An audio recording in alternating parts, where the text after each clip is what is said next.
Today I wanted to chat with you all about raising the energy level of a workout in yourself or a group.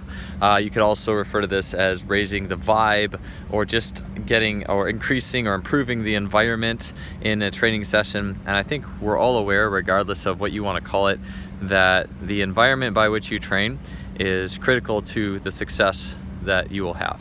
So the difference between basically training, and I've always noticed this for me, originally, like back when I was in college, lifting weights in my basement by myself, even with music on or whatever, the bar was always heavier. I could never lift as much. I basically gave myself minus 10 or 20 pounds whenever I was lifting down there versus lifting in a room with other people who were on the same mission as me.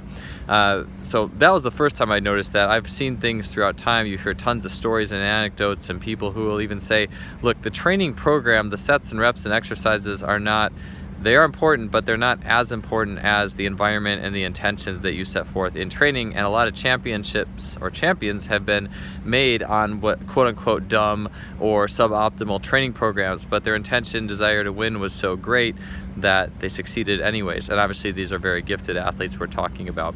One of the most defining moment I think of seeing this in person myself, again, I've always been aware of the power of training with other people, but perhaps in a way that you could put a quantitative stamp on it, a little bit of both, is I was at a Juggernaut Training Systems seminar in Orange County about 5 years ago, and there was Chad Wesley Smith, Blaine Sumner, Brandon Lilly, these guys who basically look like 300 plus pound superheroes, insanely strong, and a bunch of other people also extremely strong, all in this one room.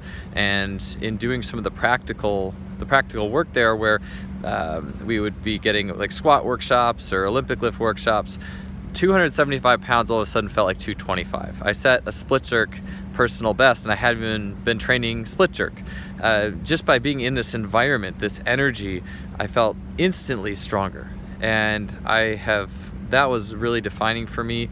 And ever since then, I've kind of been on this journey where I've been trying to make more associations. What makes a great training environment? What things from a mind-body perspective improve the quality of your session? How do group dynamics fit into this? How do individual dynamics? If you are the coach and you are training a group, how does that all fit in? And so a lot of my readings and personal interest lately has been in this realm. One quote that I really like from Dr. Joe Dispenza is that you will never change as a person until you change your personal energy. Now, I know that's a little esoteric for a lot of people, and you may or may not agree with that, but regardless if you do or you don't, I think we can all totally agree that you as a coach can walk into the session and you know the feeling of the room.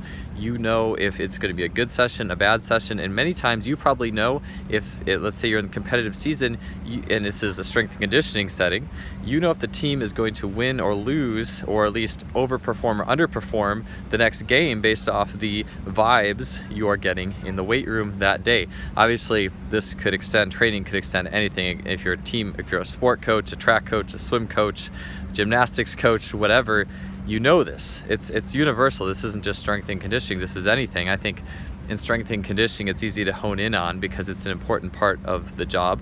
And I think it goes hand in hand with strength, vibes and energy, and environment goes heavily with that.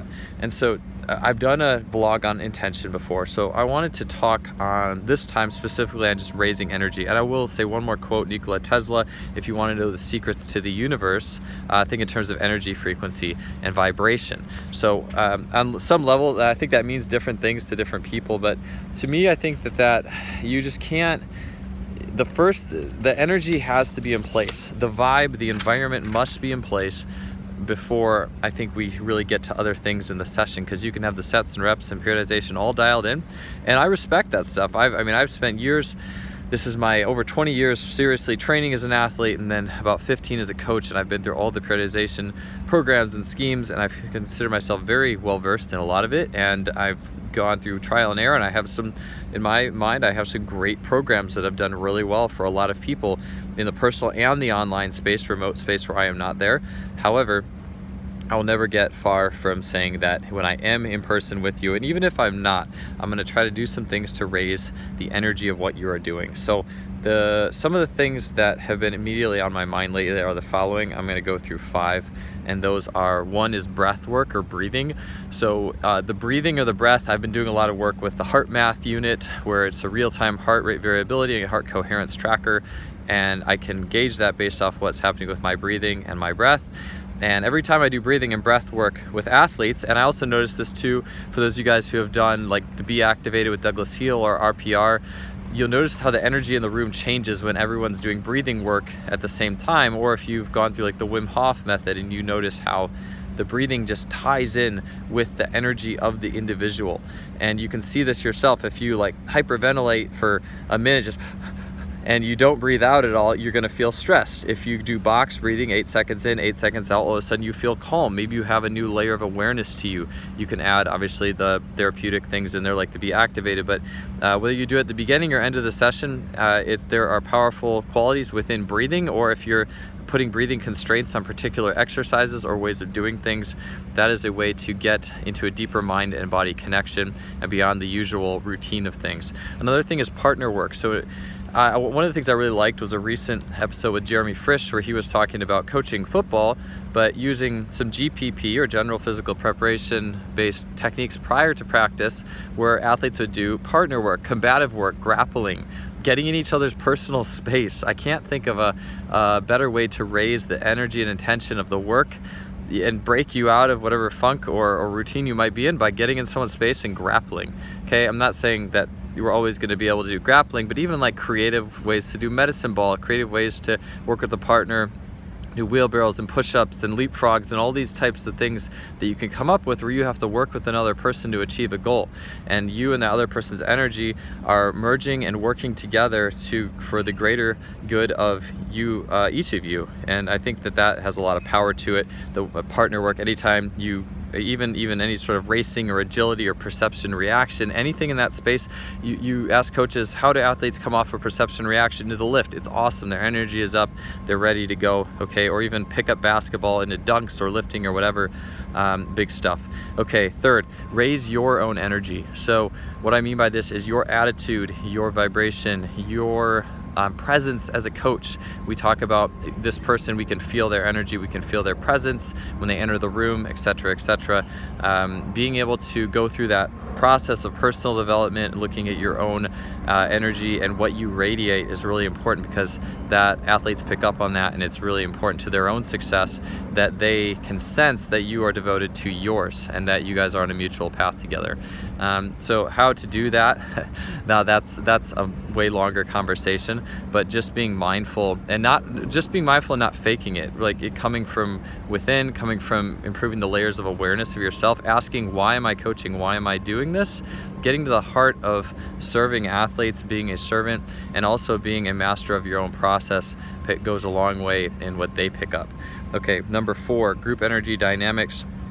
Finding ways to motivate athletes, athletes motivating each other, creating situations where athletes are cheering each other on. You've seen it like Wonder at Max Day. There's a lot of energy and power in that day because athletes are getting behind each other, they're rallying behind each other, and we all know the power in that. And I think that's really the magic of that Wonder at Max Day, because we all know as in the world of sports that a Wonder at Max does not mean you're going to be amazing at a sport, but there's a lot of really cool group dynamics that go into that, and I think we can take those. Or look at Tony Holler, Gauntlet 40s.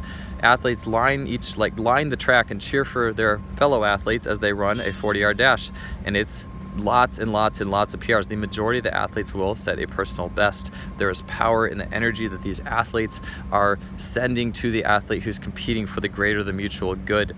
So there's really infinite possibilities here. It doesn't just have to be Wonder at Max Day. Realize it is very powerful. Tony doesn't do the Gauntlet 40 all the time. We don't do Wonder at Max Day all the time.